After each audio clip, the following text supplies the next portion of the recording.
पुरुषार्थेष्वरा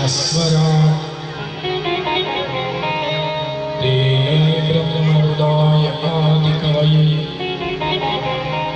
मय्यन्ति यत्सूरयः तेजो वारिमृगां यथा विनिमयो यत्र त्रिसर्गो वृषा श्री बालकृष्ण सत्य सनातन श्री चामुंडा श्री मेलडी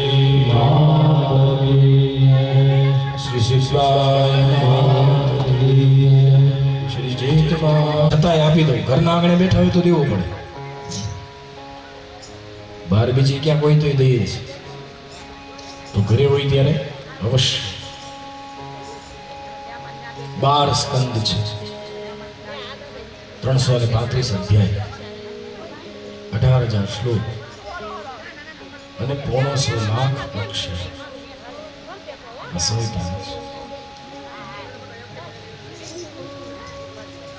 એક સ્કંદ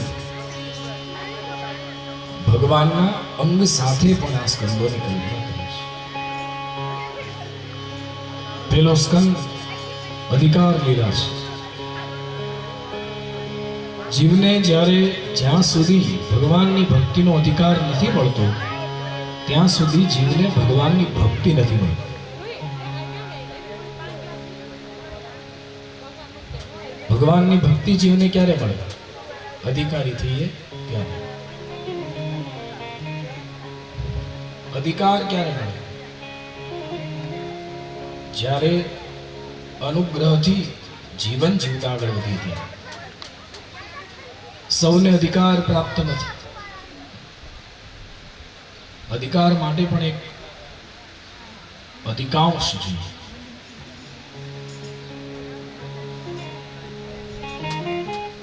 અધિકાર જ્યાં સુધી ન મળે ત્યાં સુધી આપણે બેસી શકાતા નથી. અધિકાર મળ્યા પછી જ્ઞાનની આવશ્યકતા છે. સાચા અધિકારી કોણ? શ્રીમદ ભાગવતમાં મહાભારત અંતર્ગત 3 મહાપુરુષોની વાત છે. ભીષ્મ પિતામહ, યુધિષ્ઠિર અને પરીક્ષિત. અર્જુન તો ભગવાનના સખા છે. ભીષ્મ દાદા જેવું સમર્પણ બીજા કોઈ નહીં. યુધિષ્ઠિર જેવો ધાર્મિક વ્યક્તિ બીજો કોઈ નહીં. યુધિષ્ઠિર ધર્મનો અવતાર છે. પૂર્વ સમયમાં માંડવ્ય ઋષિના શાપે કરી અને ધર્મને અવતાર લેવા પડ્યા છે 2. એમાં ધર્મનો પહેલો અવતાર વિદુર છે અને ધર્મનો બીજો અવતાર યુધિષ્ઠિર.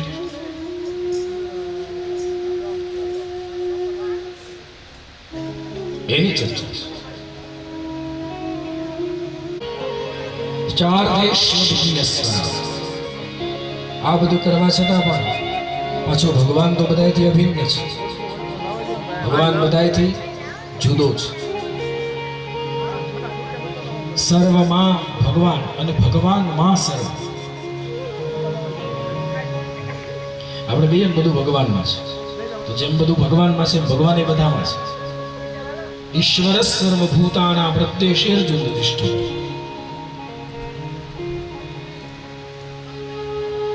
તેને બ્રહ્માદિક જગતની ઉત્પત્તિ સ્થિતિ અને લયનું કારણ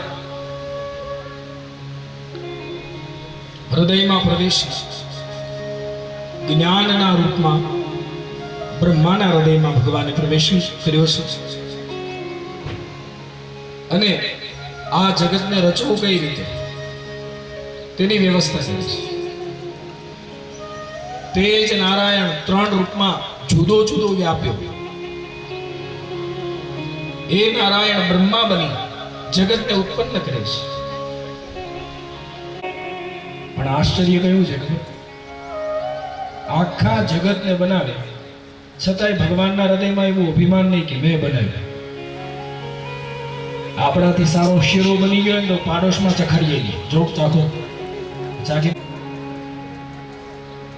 આખું જગત ભગવાને બનાવ્યું, છતાંય બનાવ્યાનો અહંકાર ભગવાનની અને હાથી સુધીના જીવનું ભગવાન પાલન અને પોષણ કરે છે. દાંત આપે પણ સુવાડે નહીં.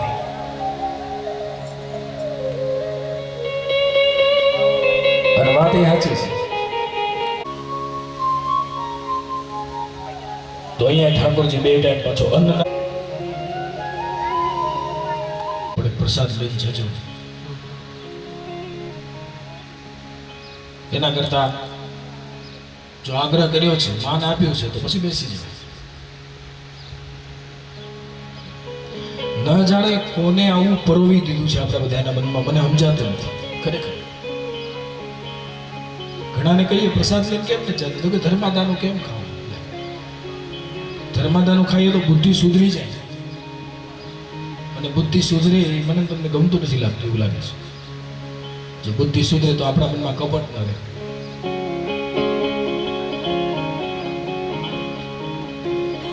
ભગવાને ગીતાજીમાં તો કહ્યું છે, પ્રસાદે સર્વ દુઃખાનામ હાનિ રસ્યો ઉપજાયતે પ્રસન્ન ચેતનાયાશુ બુદ્ધિ પર્યવતિષ્ઠ. મારા પ્રસાદનું નામ પડે અને પછી એ મારું નામ લઈને ગ્રહણ કરે તો એના દુઃખો જતા રહે છે. એની બુદ્ધિ મારામાં લાગે છે.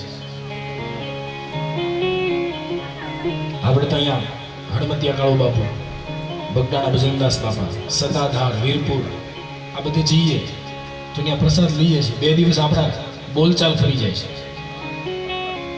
ઘણાને એમ લાગે બહુ આનામાં આટલો બધો સુધારો, પણ એ જ્ઞાનો છે.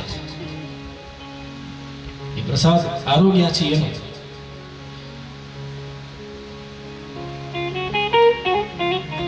અન્ન શરીરનો કોષ છે.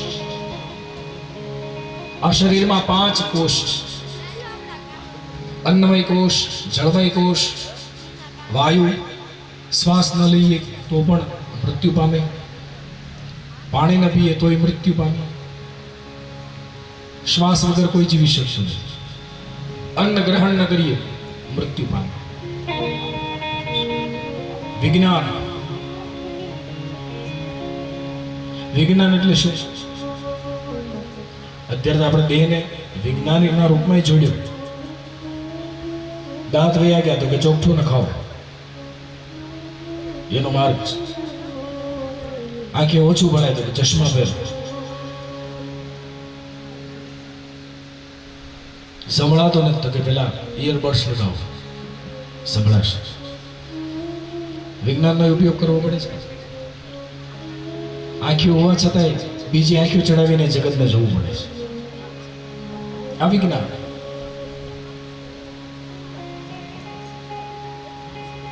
તો આખા જગતને પાલન કરનારો ભગવાન નારાયણ, એને કોઈ જાતનો અહંકાર નથી કે હું સૌને જમાડું છું.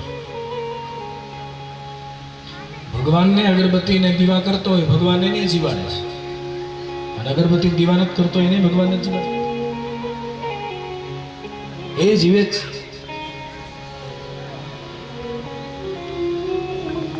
ભગવાન કહે છે તું મને ધૂપ કર, તું મને દીપ આપ. એ તારા અંતઃકરણથી તે કરેલી મારી આરાધના છે.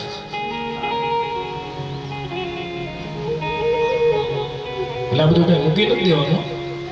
ન કરતા હોય તો કરજો. આપણે ભગવાનને બીજું શું કહી શકવાનું? બધું એનું છે. અન્ન, જળ, પ્રકાશ બધું એનું. આપણે એના. ક્યાં ખબર હતી માના ગર્ભમાં નાનકડા એવા સ્વરૂપે માના ઉદરમાય હરિએ આપણી રક્ષા કરી. 9 મહિના માતાને ઉદાર રહ્યા અને વાલે વાલે જળથી જીવાડ્યા. અને વાલા એ દિલા એ વાલે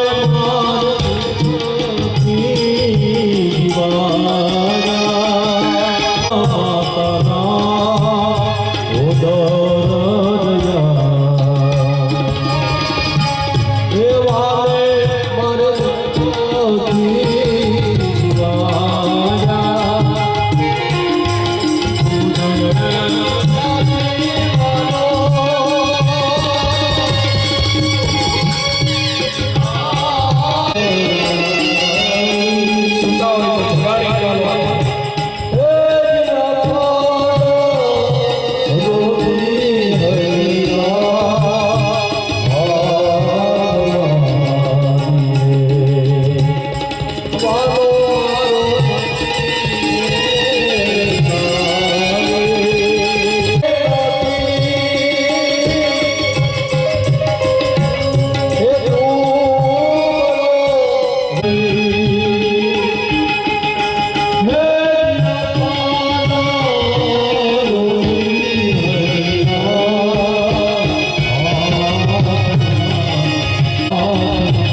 दास मनु का यूं कहे कि सबका दाता।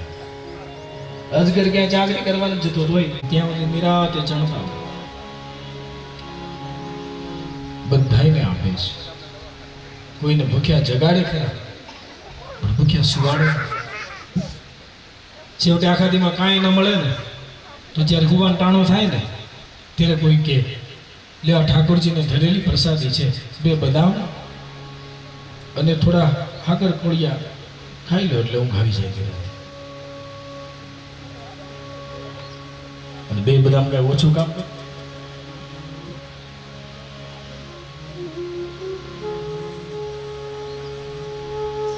સારું છે એ એક બહુ સરસ મજાનું એક રિસર્ચ આપણા વક્તાઓએ કર્યું છે।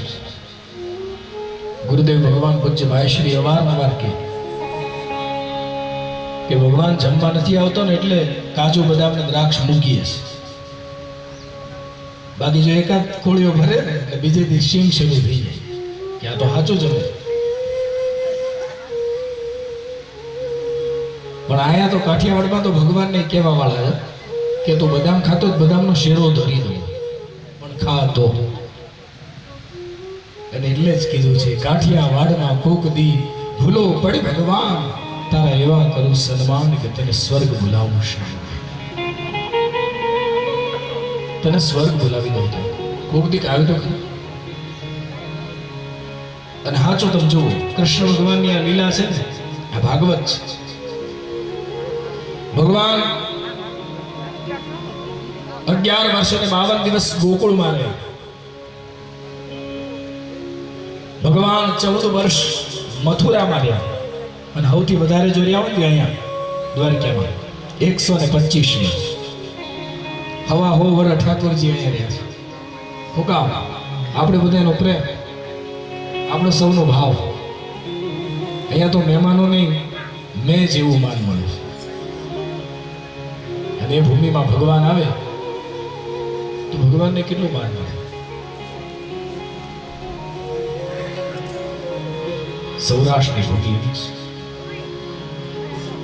અને એ ભૂમિમાં સંત સુરા વીરો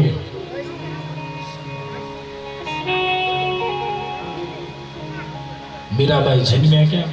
મેવાડમાં, પણ એને ઠાકોરજીમાં ભળવા દ્વારિકા આવ્યા અને સાક્ષી છે જગત।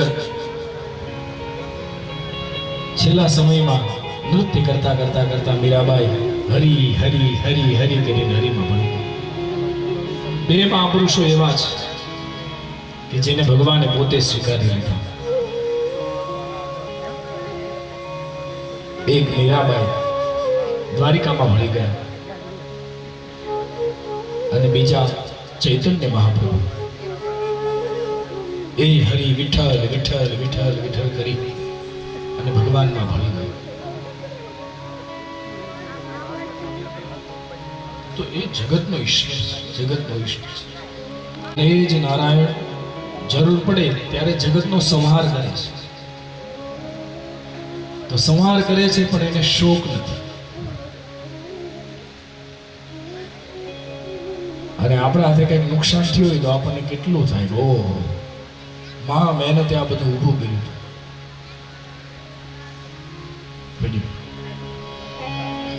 આપણે જોઈએ જ છે ને આ કઈ નવું સોચ। ખેર આપણી ચર્ચાનો વિષય નથી, આ તો હું તમને સૌહાર ફરક એક વાત સમજાવવા માંગુ છું।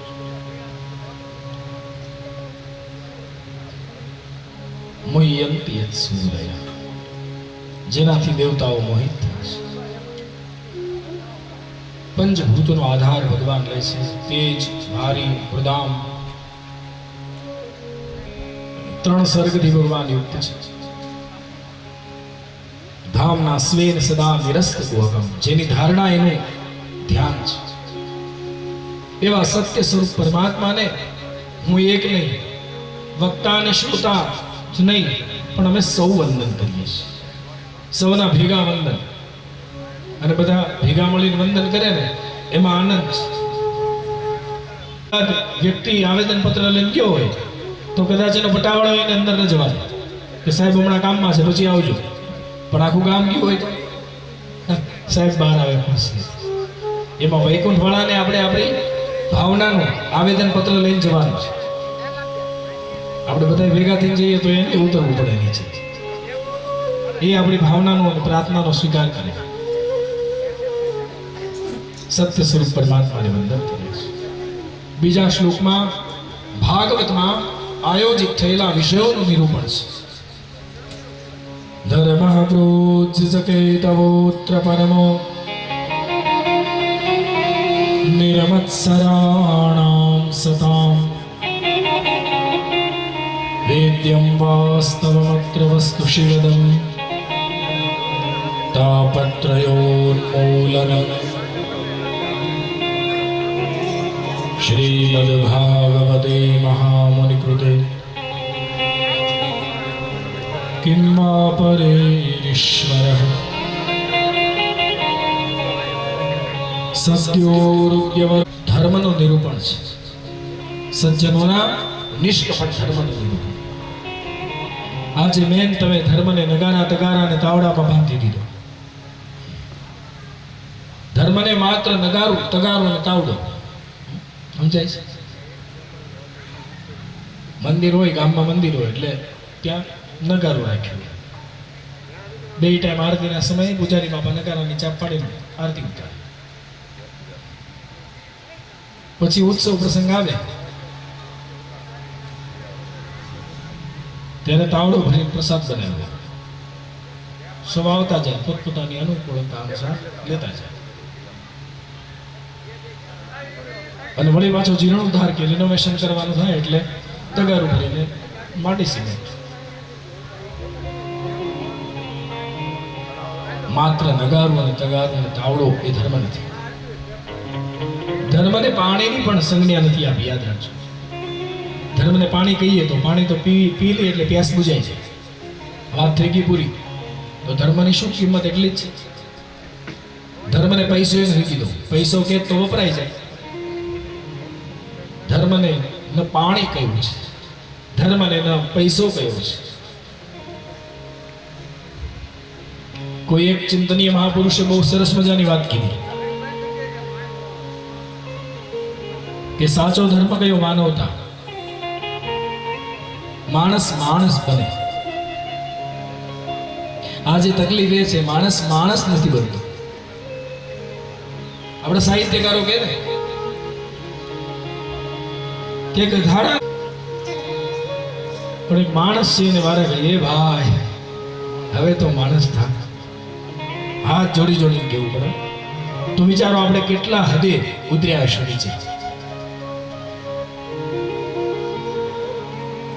આ ભાગવત આપણને માણસ બનાવે છે. સંતોનું ચરિત્ર આમાં છે. વેદ્યમ વાસ્તવમત્ર વસ્તુ શિવદમ.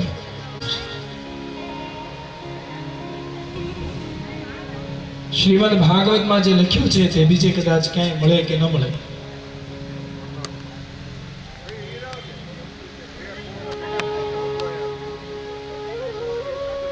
એને એક ક્ષણ માટે પણ જો સાંભળવા મળે તો જીવનનો ઉદ્ધાર થાય છે.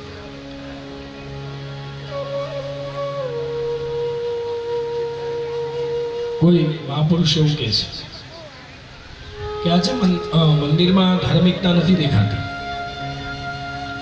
મંદિરમાં કદાચ કોઈ દર્શન કરવા આવે તો ત્યાં કદાચ ધાર્મિકતા નથી. કોઈએ કીધું કે ઠાકોરજી આજે હું તમને મળવા આવ્યો છું, શિવજી આજે હું તમને મળવા આવ્યો છું. આપણી કાંઈક ને કાંઈક માગણી ઊભી જ હોય. કાંઈક ને કાંઈક માગણી ઠાકોરજી પાસે આપણે ઊભી જ હોય છે. માતાજીના મંદિરે જઈ તો ન્યાય કંઈક માગણી કરવા જઈએ છીએ. લાગણીથી ગયા, લાગણીથી જાઓ કોઈ દિવસ મંદિરે, ભગવાન તમારા પર કૃપા કરશે. અને પછી માગણી ક્યાંક માપમાં કરજો. માગણી માપમાં થાય તો વાંધો નહીં, બાકી ભગવાન છે ને એની પાસે એવી માગણી કરશો તો પછી માગણી નાગણી થઈને દંશે જશે. शुकमुखादमृतद्रवसंयुतं पिबत भागवतं रसमालयं मुहुरहो रसिका भविभावुका। બહુ સરસ મજાનો અર્થ છે. નિગમ કલ્પતરોર ગલિતમ ફલમ. નિગમ કલ્પતરુ વૃક્ષનું આ ગળી ગયેલું ફળ છે. સુખદેવજી મહારાજ રૂપ પોપટે ચાચ મારી આ ફળને મધુર અને પરિપક્વ બનાવ્યું છે. હતું ફળ પણ સુખદેવજી મહારાજ સુડાએ આપણે તો બધા વાડીવાળા છીએ, વાડી ખેતરવાળા છીએ. ખેતરના છેડે એકાદ આંબો વાવ્યો હોય અને ત્યાં પછી ફળ આવે અને જે ફળને સૂડો ચાંચ મારે એ ફળને વધારે મીઠું કહેવાય. આ ભાગવત રૂપ આંબામાં પ્રાપ્ત થયેલું આ ફળ એને સુખદેવજી રૂપ સુડાએ ચાંચ મારીને મીઠું કર્યું છે. એટલે આ ભાગવતની મહત્તા બહુ વધી છે. જો આને કોઈ સંસારીએ ગાયું હોય તો કદાચ આની આટલી મહત્તા ન હોય. આને સંન્યાસીએ ગાયું છે અને આ સંન્યાસી પાછો કઈ જેવો નથી, જેવો તેવો નથી, પણ એ વાજ્યાક આચાર્ય છે જેને કંઈ પણ કર્યું નથી ને કંઈ પણ કરવાનું બાકી નથી. આવો મહાપુરુષ પીબત ભાગવતમ રસમાલય. આ ભાગવત રૂપ કેરી એવી છે જેમાં છાલ નથી, જેમાં ગોટલી નથી, જેમાં રસ જ રહ્યો છે. જેને બાળક પણ ખાઈ શકે, યુવાન પણ ખાઈ શકે અને વૃદ્ધ પણ ખાઈ શકે. રસ તો બધા ખાઈ શકે. ઘણો ખાધો તો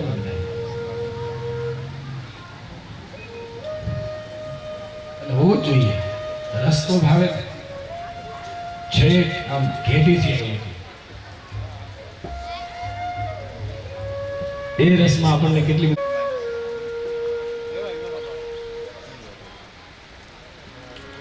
હે રસિક, હે ભાવુક જનો, તમે આ રસને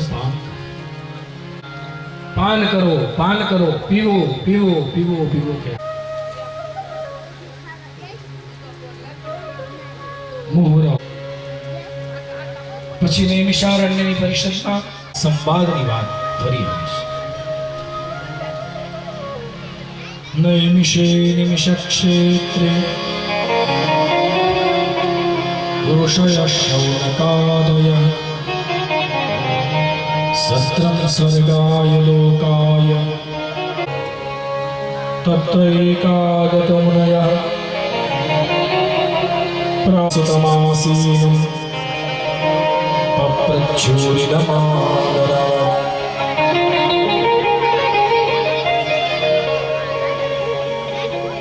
નૈમિષારણ્ય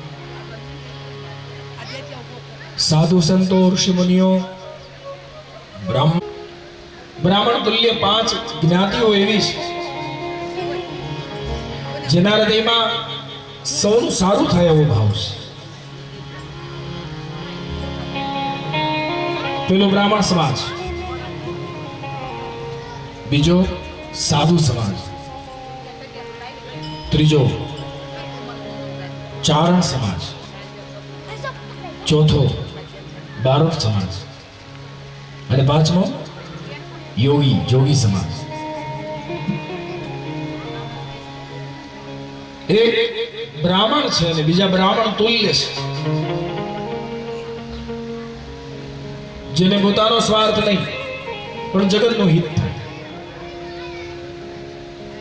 આવી ભાવના એના હૃદયમાં છે. 6 પ્રશ્ન પૂછાયા છે. એમાં પહેલો પ્રશ્ન પૂછ્યો, મહારાજ અત્યાર સુધીના 3 યુગમાં અનુભૂતિ કરી છે. આ 3 યુગમાં તો ભગવાનના જે અવતાર થયા એ બધી ચર્ચા આ ભાગવતમાં છે. પણ આ કલિયુગના ભગવાન છે ને બહુ મોટા આવવાના છે. કલ્કી મહારાજ હાવ છેલ્લે આવવાના. હજી તો આ કલિયુગ નાનું એવું બચ્ચું છે. ભગવાન કૃષ્ણને સ્વધામ ગમન કરીએ 5000 થી થોડા વધારે વર્ષો વીત્યા છે. આ કળિયુગનું આયુષ્ય કેવડું છે? 4,32,000 વર્ષ. હવે ઘણા એમ કે કળિયુગનો અંત આવી ગયો, કેમ માની લે? હજી 5,500 ગયા છે, ત્યાં આ દશા છે. હજી તો 4,32,000 આવવાના કાઢવાના છે.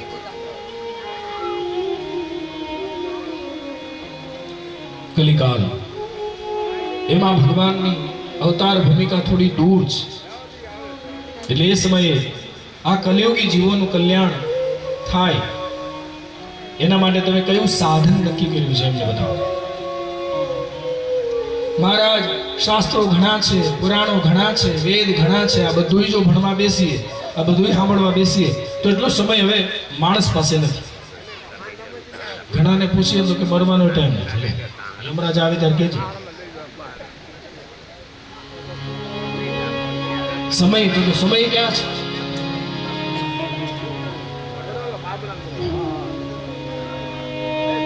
એ જીવ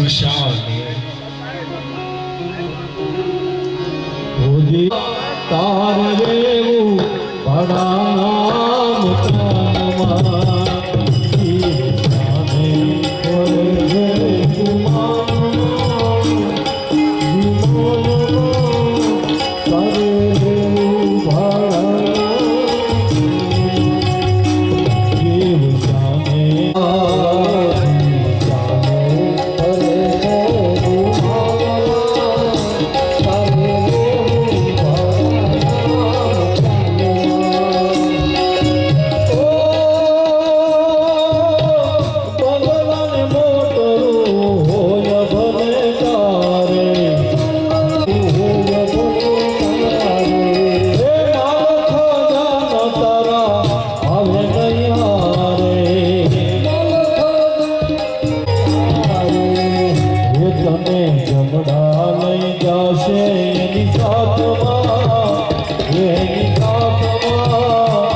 દિશામાં કાળ નહીં, પછી કોઈનું ચાલતું નથી. ગમે તે પરિસ્થિતિમાં હો, છોડીને જતું રહેવું પડે છે. એક માજી છાણ આવેલું ના, છાણ ભેગું કરે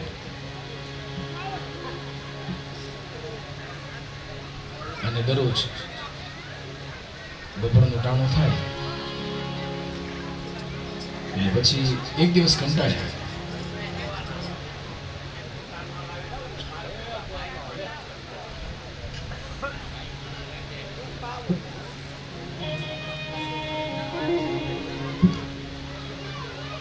બપોરનું ટાણું થયું ને એક દિવસ મારી કંટાળ્યા, કેમ કે ઓલું તબડીઓ લઈને જવાનું, પછી છાણ ભેગું કરવાનું પહેલા, અને પછી એને સરકાર થપ્પો મારીને ગોઠવવાના. એમાં હોળી જેવું હોય ને એમાં બિચારા પેલા ગેરી આવી ચોરી જાય એટલે કઈ વધે નહીં પાછા.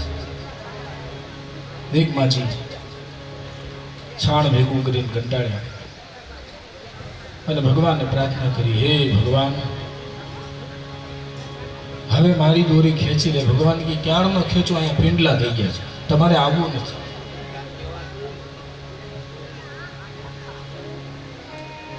હવે તો મોતે આવતું નથી, મોત સામું આવ્યું. બોલો માજી, આવું કામ? તો કે તું ભાઈ કોણ?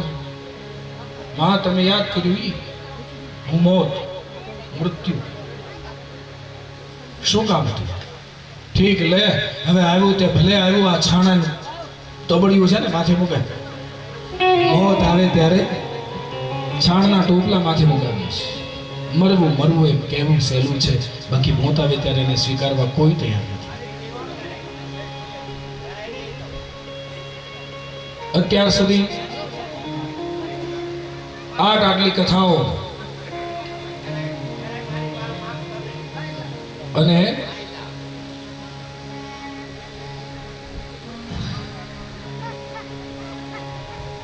राम कृष्ण हरे मुकुंद मुरारे, राम कृष्ण हरे, राम कृष्ण हरे मुकुंद मुरारे, राम कृष्ण हरे जय मुकुंद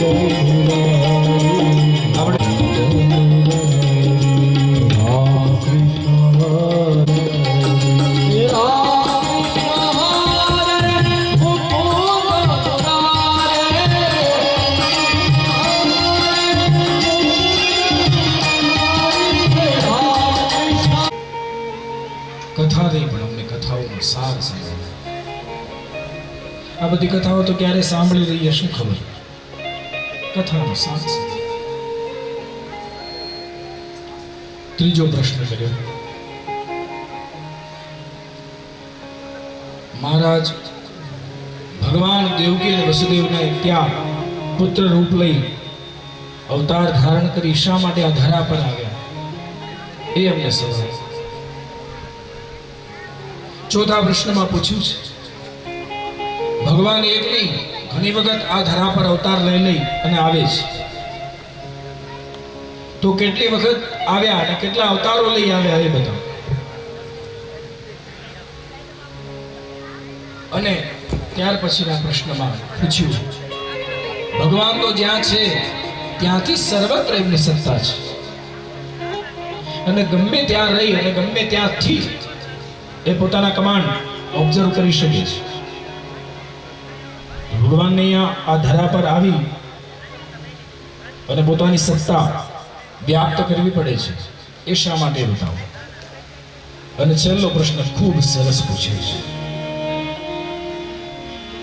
બ્રૂહિ યોગેશ્વરે કૃષ્ણે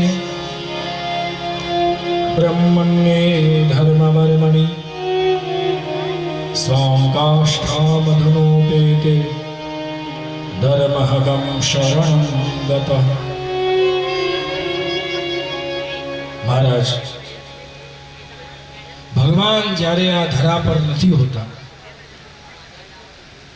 ભગવાન પોતાનું અવતાર કાર્ય સંપન્ન કરી અને ધરાને છોડીને ધામમાં જાય છે, એ પછી ધર્મ ક્યાં જાય છે, ધર્મ કોના શરણે જાય છે એ બતાવો. ધર્મ કોના શરણે જાય છે? જે પુણ્ય શ્લોકો છે ત્યાં. આપણે ત્યાં પુણ્ય શ્લોકો કેટલા? પુણ્ય શ્લોક એટલે જેનું સવારમાં જાગતા વેત નામ લઈએ અને આખો દિવસ ઉતરી જાય, એ બધા પુણ્ય શ્લોક. પુણ્ય શ્લોકો નલો રાજા, પુણ્ય શ્લોકો યુધિષ્ઠિરઃ, પુણ્ય શ્લોકા ચ વૈદેહી, પુણ્ય શ્લોકો જનાર્દન, કર્કોટકસ્ય નાગસ્ય, દમયંત્યાનલસ્ય ચ, ઋતુપર્ણસ્ય રાજર્ષે, કીર્તનં કલિનાશનમ. અહલ્યા દ્રૌપદી સીતા, તારા મંડોદરી તથા, પંચેતાન સંસ્મરે નિત્યમ, મહાપાતકનાશનમ. નલ રાજા, એવું કહેવાય છે કે નળ ને દમયંતીની વચ્ચે કળિયુગ કાતર થઈને પડ્યું. આ નલ રાજાનું સવારે સ્મરણ કરીએ, દિવસ સુધરી જાય. યુધિષ્ઠિર, ધર્મરાજ, સીતાજી, જનાર્દન ભગવાન નારાયણ,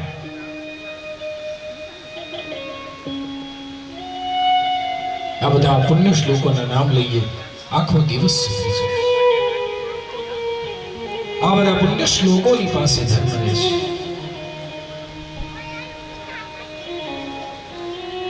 આમ તો અવતારાય સંખ્યેય, ભગવાનના અવતારો ઘણા છે, એક નહીં ઘણા, પણ મુખ્ય ભગવાનના 24 અવતારો છે.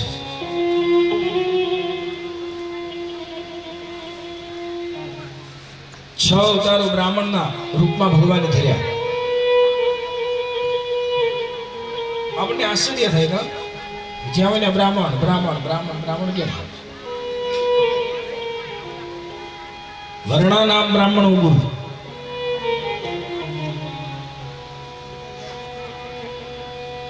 આપણે ત્યાં એવી આચાર સંહિતા છે, સામાન્ય પ્રજા જો ગુનો કરે તો એને ઓછી શિક્ષા છે, એની શિક્ષા મર્યાદિત છે. પણ ઉચ્ચ કુળમાં અવતરીને જો નીચા કામ કરે,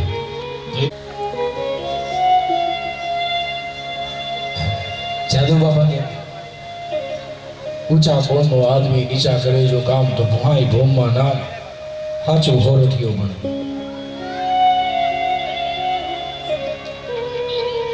આજ બ્રાહ્મણ એવો શિક્ષિત વર્ગ છે, સમાજ જીવે છે.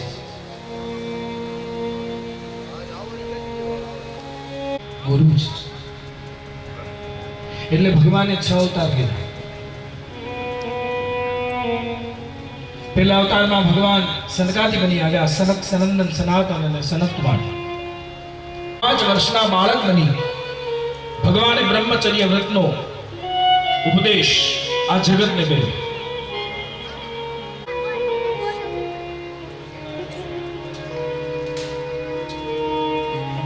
બ્રહ્મનું એ બ્રાહ્મણનું પેલું.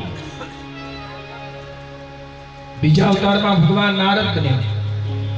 બની અને ભક્તિ સૂત્ર આદિની રચના કરી, પ્રહલાદ અને ધ્રુવ જેવા ભક્તોનો ઉદ્ધાર કરી, ધર્મ અને ભક્તિનો પ્રચાર કર્યો. તપશ્ચર્યા કરી અને તપના મહિમાને વધાર્યો છે.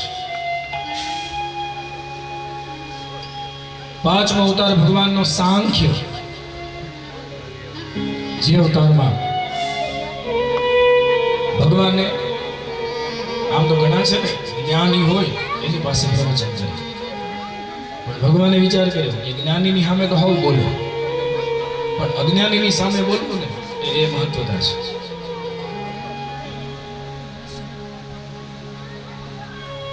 પિતા કરદમજીએ કહેલું કે દેવી, આપણે ત્યાં 9 દીકરીઓ છે, 10મા પુત્રના રૂપમાં ભગવાન આપણે ત્યાં દીકરો બનીને આવવાના છે. 10મા દીકરાના રૂપમાં જ્યારે ભગવાન નારાયણ આપણને પ્રાપ્ત થાય પછી હું સંન્યાસ લઈશ. તમે ચિંતા ન કરો, હું સંન્યાસ લઈશ તો મારું કાર્ય કંઈ અધૂરું નહીં રહે.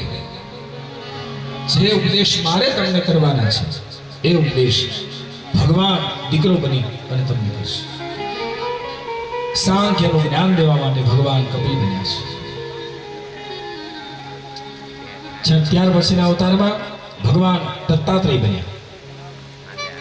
અત્રિ અને અનુસૂયાને ત્યાં ભગવાન દત્તાત્રેય બની આ જગતમાં આવ્યા. આ 6 બ્રહ્મા અવતાર ભગવાનના. ત્યાર પછી ક્ષત્રિય સ્વભાવના 3 ક્ષત્રિય અવતાર.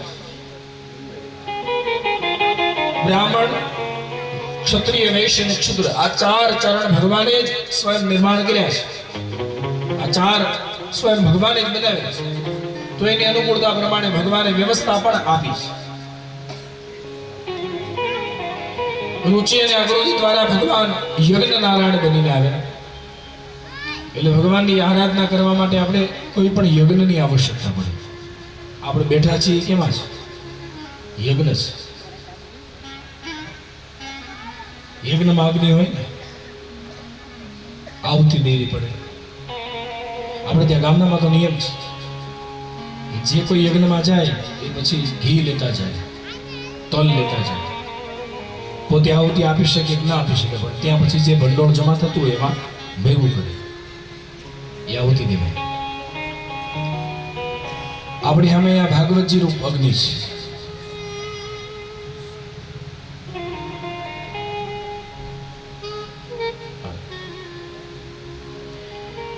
અહીંયા આહુતિ આપવાની છે કે નહીં? અહીંયા આહુતિઓ જુદી આપવાની છે. કામ, ક્રોધ, લોભ, મોહ, મદ, મત્સર, અજ્ઞાન, આ બધી આહુતિ. ક્રોધ તો કે સ્વાહા, એ બધી આહુતિ આપવાની છે. પેલો યજ્ઞ 1 દિવસનો હોય, 3 દિવસનો હોય. આ યજ્ઞ 7 દિવસનો છે. સપ્તાહ યજ્ઞેન કલૌ પુનંત. અરે ભાગવતજીમાં જો જોઈએ ને તો આ કઈ કથા હાથની નથી.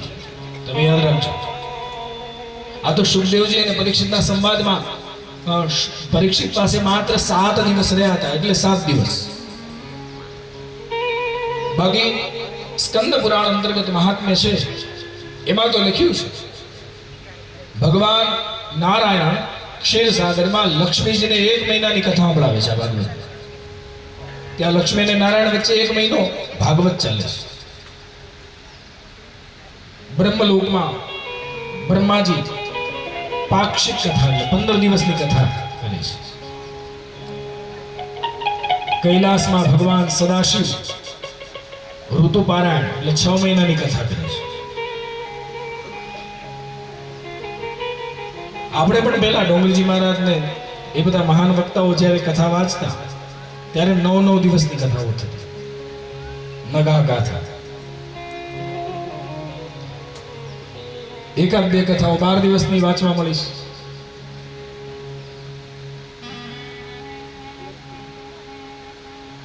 ક્યાંક ક્યાંક 14 દિવસના આયોજન થયા છે. ટૂંકમાં કહેવાનો ભાવ એ છે. અને ક્યાંક 5 દિવસ, 5 દિવસમાં ભાગવત આપણને સારું થઈ જતું. ભાગવતના તો 2 ક્રમ છે, થઈ શકે ત્યાં વિસ્તાર, ન થઈ શકે ત્યાં સમાસ.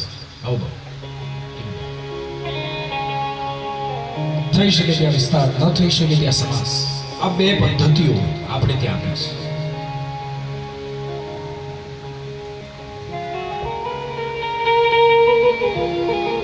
એટલે પાલીતાણા, જેને આપણે આદેશ્વર દાદાના નામે ઓળખીએ છીએ, એ જ ઋષભદેવ છે,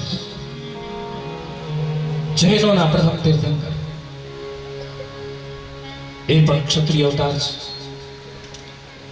પૃથ્વીના મંથન કરવા માટે અવતરિત થયેલા ભગવાન પૃથુ ના રૂપમાં અવતરિત થયા. ત્યાર પછીના વૈશ્ય સ્વભાવના 4 ભગવાનના અવતાર. એમાં મત્સ્ય, કૂર્મ. મત્સ્ય એટલે ભગવાન માછલું બની આવ્યા. સત્યવ્રત રાજાને ઔષધિ વનસ્પતિ આદિથી યુક્ત બની ઋષિમુનિઓ સમેત સૌની રક્ષા કરી. ભગવાન કુર્મ બની આવ્યા. દેવ અને દાનવ સમુદ્ર મંથન કરવા તત્પર થયેલા એ સમયે સમુદ્ર મંથનના ભાર રૂપે ભગવાને પોતાના પીઠ પર મંદરાચલ પર્વતને ધારણ કરી દેવતાઓ અને દાનવોના સમુદ્ર મંથનમાં સાથ આપ્યા. 11મા અવતારમાં ભગવાન કુર્મ બન્યા. 12મો અવતાર ભગવાનનો ધન્વંતરી.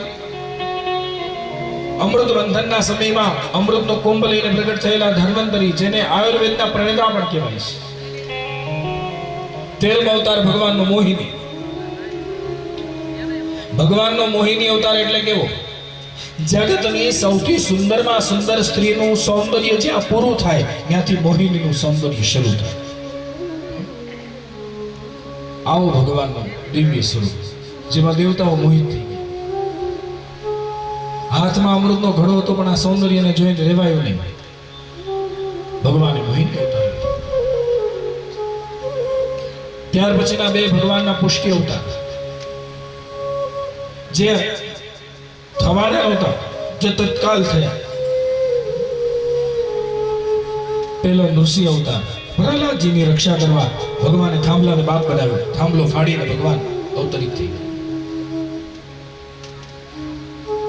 અને વામન અવતાર, દેવતાઓની રક્ષા કરવા માટે ભગવાને મા અદિતિને વચન આપ્યું, મા તું ચિંતા ન કર, હું તારો દીકરો બનીને આવીશ અને મારા ભાઈઓના હાથમાંથી સ્વર્ગની સત્તાને જવા નહીં દે. આ ભગવાનનો વામન અવતાર. 2 ભગવાનના કલા અવતાર છે. એક પરશુરામ અવતાર અને બીજો પરાશર અને સત્યવતી દ્વારા થયેલા વેદ વ્યાસ અવતાર. આ વ્યાસજી દ્વારા જે 18 પુરાણો મને તમને મળ્યા, એ જ 18 પુરાણોની વાતો મારા ને તમારા જીવનની યોગ્ય દિશાને શુદ્ધ બનાવવા માટેનો પ્રયાસ છે. 19મા અને 20મા અવતારે ભગવાન દ્વાપરમાં, 18મા અવતારમાં ભગવાન રામચંદ્ર બની આવ્યા. સમુદ્ર પર સેતુ બાંધી અને રાવણ કુળનો વિનાશ કર્યો. 19મો અને 20મો અવતાર ભગવાનનો દાઉ અને કૃષ્ણના રૂપમાં, એ ભગવાન પોતે. 21મો અવતાર બુદ્ધ અને 22મો અવતાર કલ્કી, જે હજી થયા નથી, થવાના છે. ઘણા કલ્કી થઈ ગયા. લ્યો લોકડાઉન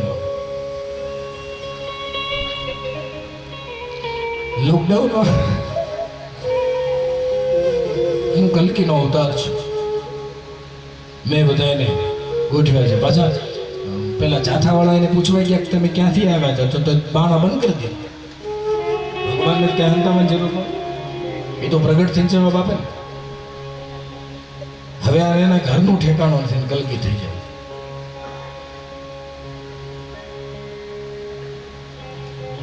આ લોકડાઉને મને તમને ઘણું શીખવાડ્યું છે. જે હુવાડ વેગી હતી ને પાછી આવી લોકડાઉન ગયા પછી.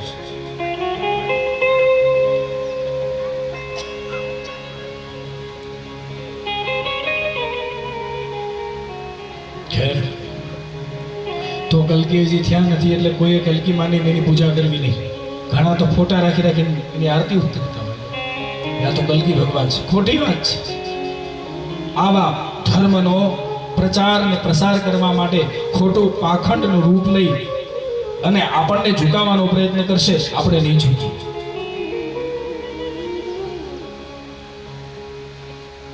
હવે જે માણસનું પોતાનું ઠેકાણું નથી, એ શું કલ્કી થવાનું?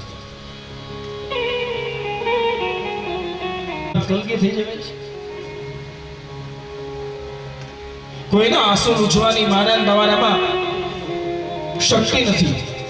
બીજાને રડાવવાનો ભાવ આપણો સૌનો છે, એમાં કલ્કી થઈ જાય. ભગવાન થવા માટે ભગવાન જેટલી કેટલીક પ્રામાણિકતાઓ હૃદયમાં લાવવી પડે છે. એમને ભગવાનનો દરજ્જો નથી મળતો.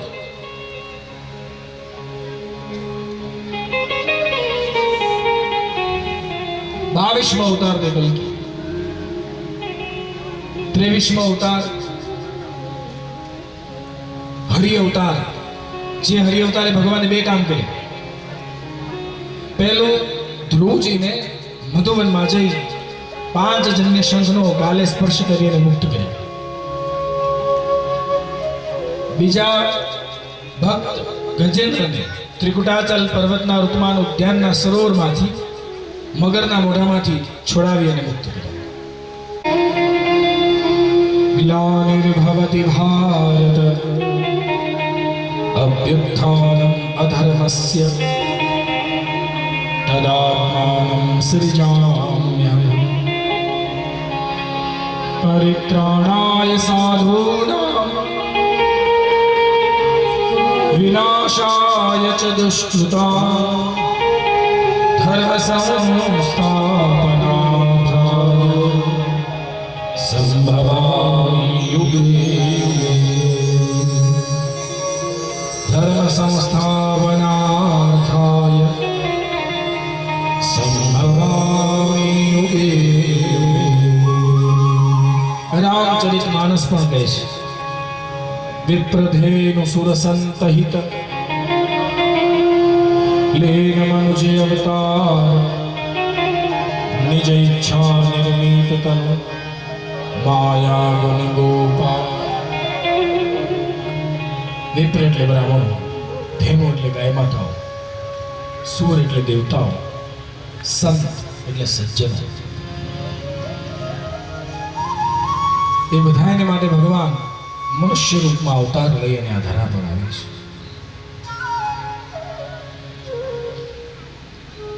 ભગવાન એ સમયે અવતાર લઈને આવ્યા ને તો એને કોઈ ઓળખી નહોતા ગયા.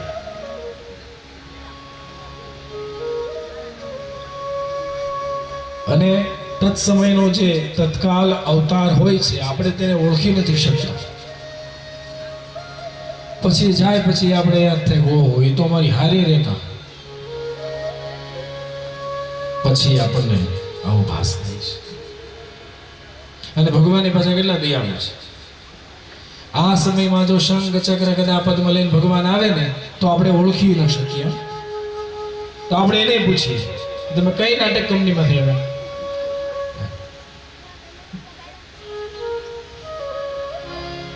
કોઈએ ભગવાનને કવિતા લખી, તેથી તું ગોપીઓના દ્રૌપદીના વસ્ત્રને બચાવવા આવ્યો તો આજે તો દ્રૌપદી જોઈશ ને તો તને લજ્જા આવશે એવી દ્રૌપદી થઈ ગઈ છે. તેથી તું સુદામાના તાંદુલ ખાવા આવ્યો તો પણ આજે આવીને જો તો સુદામા પીઝા ખાતો હોય છે. બહુ સરસ કલ્પના છે. મને તો આખી આવડતી નથી, બાકી આખી ગાવી.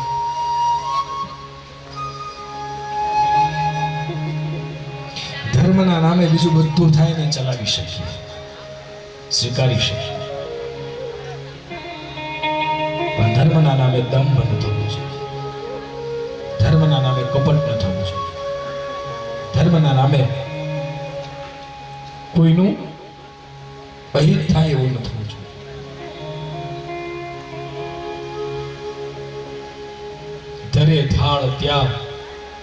ધરે થાળ ત્યાં પૂજારી દેવ સમે, અને વાલો એકલો એકલો કેમ છે? આવું દીન દયાળને કેમ? કોઈ મૂર્તિની સામે ભૂખ્યા હાથ ટળવળે? અવતારો ઘણા છે. જરૂર પડે ત્યારે ત્યારે ભગવાન કોઈ તત્કાલ અવતાર લઈને આવી જાય છે. પછી આપણે એને ઓળખી શકતા નથી. હવે નવા યુગમાં ભગવાન નવા નવા અવતારો લઈને આવે છે. હવે એક વસ્તુ વિચાર, તો કોઈ ચિંતકે એવું પણ કીધું કેવી વિકરાળ પરિસ્થિતિ, એમાં ગયા વર્ષની તો લે અદભુત. હું તો કહું છું ભગવાન કોઈને ક્યારેય ન બતાવે.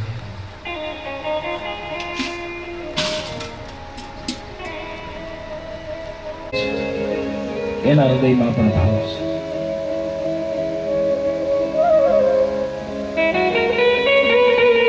અસુરોની સામે કોઈ દેવી શક્તિ હોય જ. એકલી આસુરી શક્તિ વર્ચસ્વ કે પ્રભાવ નથી પાડી શકતી.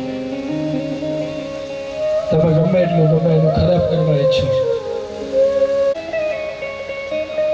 કેમ કે તમારી ભાવના, એની ભાવના તો એનું સારું કરવાની છે. સારું કરવાની ભાવના એની રક્ષા કરે છે. ફાગણ સુદ પૂનમ ને દિવસે સાયંકાળ અને ચોરી ઓઢીને બેસું ને એટલે પછી મને અગ્નિ સ્પર્શી નહીં શકે. તારા દીકરાને મારી ગોદમાં પાત્રતા વગર જેમ તે આપ્યા કરો છો. પેલી હોલિકાના ખોળામાં બેસી, ગોદમાં બેસી અને પેલો ભક્ત પ્રહલાદ બળી જશે. ભગવાન ક્યારેય માફ નહીં કરે. અને એ સમયે અગ્નિએ વાયુને કીધું, તમે એક કામ કરો. મેં તો વચન આપ્યું છે, વરદાન આપ્યું છે, મારું વરદાન ખોટું નહીં પડે. પણ એ ક્યાં સુધી? જ્યાં સુધી એને ચુંદડી ઓઢી હશે ત્યાં. પણ ચુંદડી ઓઢી પછી કે મારું વચન કે વરદાન કામ નહીં આવે. વાયુ, તમે કામ કરો, ચુંદડી એના શરીર પરથી ઉડાડો અને પ્રહલાદને ઓઢાડો. વાયુએ ચુંદડી ઉડાડી અને પ્રહલાદને ઓઢાડી. હોલિકા બળીને ભસ્મ થઈ, પણ પ્રહલાદનું રૂવાડું ન બળ્યું. આ છે ભગવાનની કૃપા. હોલિકા બની અને કોઈ બાળવા જાય છે તો ભગવાન એ સમયે ચુંદડી બનીને વિટવાઈ જાય છે. હિરણ્યકશિપુ બની સ્તંભને ધગાવી અને કોઈ એને મારવા જાય છે તો ભગવાન એમાંથી નરસિંહના રૂપમાં પ્રગટ થઈ અને ભક્તોની રક્ષા કરે. પણ એના માટે આપણી પાસે ભગવાન પરત્વે એક વસ્તુ અવશ્ય હોવી જોઈએ. એનું નામ છે ભરોસો. એ ભગવાન આમ તો કાંઈ પદ, પ્રતિષ્ઠા, રૂપ, કીર્તિ, સન્માન નથી આપતો. એમને બધું નથી મફતમાં મળતા. એના મોલ ચૂકવવા પડે. આમ તો નથી મળતું બધું. જીવની તો ભગવાન પ્રત્યેક ક્ષણ પરીક્ષા કરે છે. યાદ રાખજો.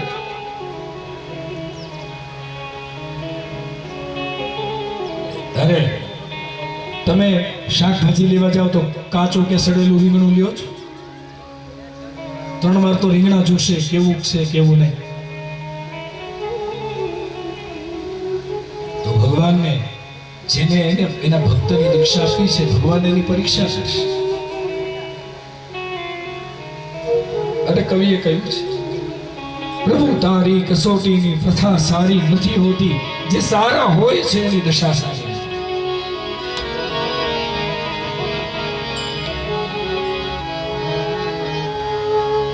સાચા નાળિયેર હોય ને પાણીવાળા, એને ભગવાનના મંદિરમાં જઈને વધેરાય. બાકી ખોટા હોય, પાણી વગરના હોય, એને વધેરાય નહીં. એને તો મોતીડે મઢાય અને શોકેશમાં એને શોભા બનાવીને મુકાવે.